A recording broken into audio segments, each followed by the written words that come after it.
Ngasi nungdan phong kiba kanglaipa kimera ki pau se dagi maru oipa pau khara khangasaraga miyamda khudo tamjige serauda amadi Bisnupur gi thana popida coming operation chathakrai LPG petrol tanker yauna gari yankhaga mathoi Imphal sanglakrai ngasi ayu pung 3 makharam tabadagi hauna Kaksing district ki manungchana Sugunu police station komba serau makhalai kaida combined force na pak sana coming operation chathakrai Kaksing district police ki command unit amadi BSF की अपुंबा combine force का शेरों मयाई लेकाई के yum कुंट्रागा निपाना संगुना थी बहुंब की थबक सथके लोयना मियोय हुमद्रागा मंगा अममम तो ओइना मसा खंगदोके अदम ओइना मा मिफा मिपुन के पाउदी लेखिदे अमरमदा ngasi ayu pung 3 tegi nipan faubada Bisnupur district के manungchana Moirang police station कोंबा थना Poppy मनिंग लेकाई दा थी बहुंब की थबक सथके Bisnupur police amadi कुंट्रागा निथोइ सुबा battalion CRPF की एक कंपनी की पर्सनल सिंग याबा अपुंबा कंबाइन फोर्स ना मफम अदुदा लैबा युमारफु रोमदा थीबा होमबगी थबक सथके लोयना मियोय चामग यंखैरोम अममम तोइना verify तौखि मिफा मिपुन यावखिदे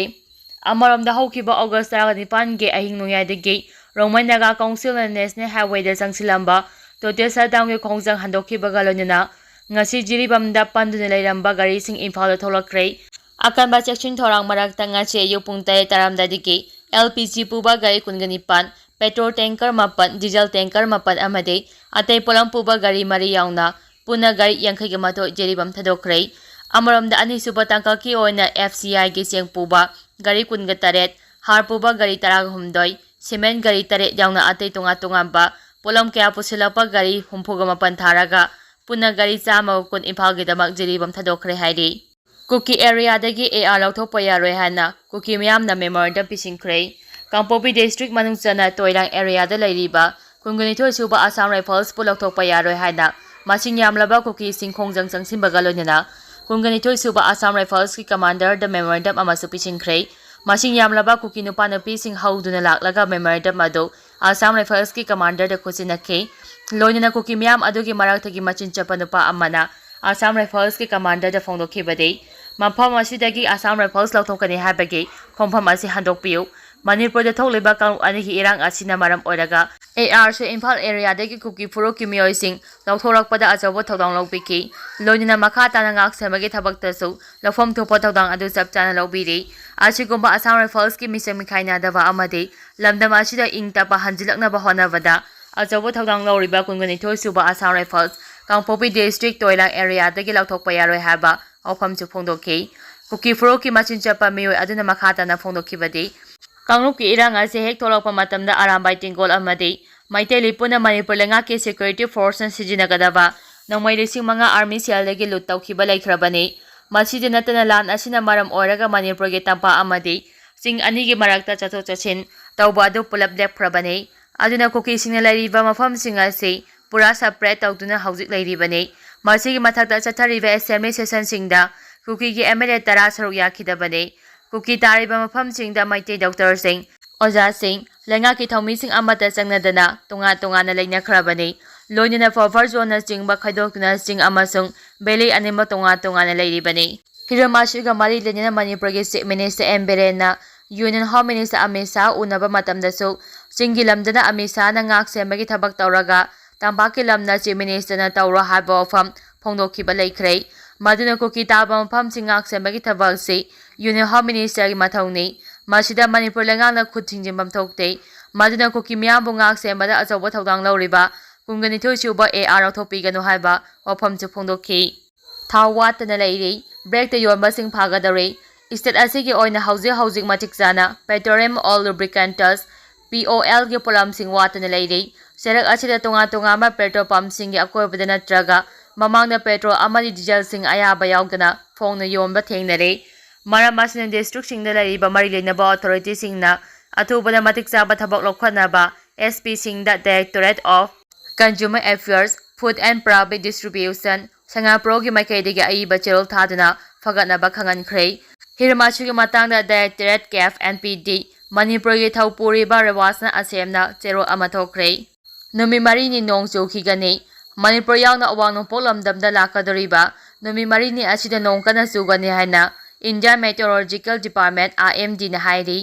IMD gi report asigi matung ina Assam Meghalaya Nagaland Tripura Manipur Mizoram da lakadoriba नुमित मरीनी असिदा नोंग कन्ना चुगनी हाइरे वेदर एजेंसी की मतुंग इन्ना बिहार उत्तर प्रदेश राजस्थान छत्तीसगढ़ गुजरात कोंकण अमदी गवादा अगस्त कुंग तरुक फाउबा नोंग तागनी हाइरे रिपोर्ट असिगी मतुंग इन्ना लाखदरिबा पुंग कुमारी असिदा आसाम मेघालय अमदी त्रिपुरा नोंग कन्ना चुगनी हाइरे हानगे सीएम रिशांग काइसिंग लेखिदबगी निंगसिंग थोरम पांगथोखरे मणिपुर थोकलिबा इरांग असि पालिबा लेंगा असिना रेस्पॉन्सिबिलिटी लेतबना थोकपने ओ इबोबी हानगे चीफ मिनिस्टर लाइसांग काइसिंग लेखिदबगी तरेरक सुबा निंगसिंग नुमित थोरम मणिपुर प्रदेश कांग्रेस कमिटी ने सिंदुना इम्फाल की बीटी रोड लेबा कांग्रेस भवन दंगासी पांगथोखरे मणिपुर थोकलिबा सही अमगा था मंगा सुजिलक्लबा कांगुप अनिगे सथेरबा लानासी पालिबा लेंगा असिना रेस्पॉन्सिबिलिटी लेतबना थोकपने हाना CLP की लीडर ओइबोबीना फोंदोखरे ngasi थरम अदुदा कांग्रेस लेजिस्लेचर पार्टी CLP की लीडर ओइबोबी यावना MPCC की प्रेसिडेंट के मेगा चंद्रसु सरुक यादुना कांग्रेस की थौमी सिंग लेखिद्रबा लाइसांग काइसिंग की फोटोदा लाइसु कतुना मपुंग फाबा इकाय खुमनबा उतकी लाइसु कपगी थरम अदुगा मरी लेना CLP की लीडर ओइबोबीना फोंदोखिबदा लाइसांग काइसिंग मणिपुर की अपुंबगी सक्तंग कायबा यारोय हाइबा वखलोंदा थौना लेबा मणिपुर लेबा अखोय खुदिमा पुनः हिंमिनगदबनी हाइदुना लेप्तुना लेबा मिसकनी महांगना लमदम असिगिदमक्ता होटनरंबा लौरंबा थौदांग कया सिंथाबदा लोइबा नाइरोय लेखिद्रबा मतुंगदा महाकी फोटोदा लेकपा अदुना महांगना पामजरंबा वखलोन अदु मपुंग फानबा ngamloi मणिपुर कायबा यारोय हाइना महांगना पिरंबा प्रिंसिपल अदु अखोयना ngang चपा मथौ ताइ हाइखि अमरमदा पाउमिसिंगना हंगबा वहंगी पाखुम पिरदुना CLP लीडर ओइबोबीना मखाताना हाइ मणिपुर थोकलिबा इरांग असि पालिबा लेंगा असिना रेस्पॉन्सिबिलिटी लेतबना थोकपने नकल अनिमक्ता पारिबा खुलाई थदो अंदुना अनिमक वरी सानारबा मतमदा थोकलिबा इरांग असिगी सोल्यूशन पिरकपा ngamgani मतम अमा कांग्रेस न पालिंगाइदा चिंग अमदि तंपा अनिकी मरक्ता हौजिना पाकना पाक तानरिबा चथौक चसिन याद्रिबा असि कांग्रेस मतमददि लेखिदे हौजि डिस्ट्रिक्ट सिंगदा चपदा खोदोंग चादबा कया मायोकनदुना लेरे पालिबा लेंगा असिना हौदोखिबा go to village go to hill कदादा चखरे हायदुना हौजिक चनद्रे हाइरिबा फ्री मूवमेंट रिजिम FMR असि इंटरनेशनल लॉनी कंट्री अमखक्तदा चनरे हाइबा याबा नते अनिमकी यानबा चंगी FMR असि स्क्रिप्ट तौरब्रा तौदब्रा हाइबसि लेंगांग मियामदा मयेक सेंगना थंबा मथौ ताइ हाइखि मी फादुना पिरबा KCP के मेंबर अनि पुलिसना फारे ऑपरेशन खुलाई क्या फगले मियोय अमा नमदना फारगा पुरंबदा हकथेना सेनाबने हाइबा आइना थिंग्रबा मणिपुर लाल हरुफ KCP मेंबर अनि सिक्योरिटी फोर्स ना माइ पाकना फगा पंगमले हाइरे थौदो असि इम्फाल ईस्ट डिस्ट्रिक्ट के लमलाई PS के मनंग चने लेबा जॉइंट छोंबंग चेक पोस्ट के सिक्योरिटी फोर्स ना फगलबा KCP मेंबर अनि अदुदे कोंजेमम नरेंद्र एलास नाउतोन सिंगा चै 38 अमदि माइबम प्रिया देवी चै 38 कवि हाइरे मखोय अनिदगी चका मरी पामा गरी अमसु फगा पंगमले हाइरे नकल अमरमदना सिक्योरिटी फोर्स ना चिंग अमसुन तपाकी चिंगननिंगाय ओइबा मफम सिंगना थीबा होमगी थबक चथरकपदा कक्सिंग डिस्ट्रिक्ट के चिंग लोकोक्तगी खुलाई क्या फगा पंगमले फगलबा खुलाई सिंग अदुदि 51 mm मोर्टार अमा IC-36 हैंड ग्रेनेड मरी बायोफेन वाकी टुकी सेट अमा single barrel local made gun अनि कार्बाइन गन लोकल मेड अमा रिवॉल्वर लोकल मेड अमा कापा यारेबा नोंमै मरु चामा कुंगा मरी लेथोट बॉम्ब मनी या स्मॉल सेल मरी वुड पाचिंग शेल अनि अमरी रबर बुलेट अमनी हाइरे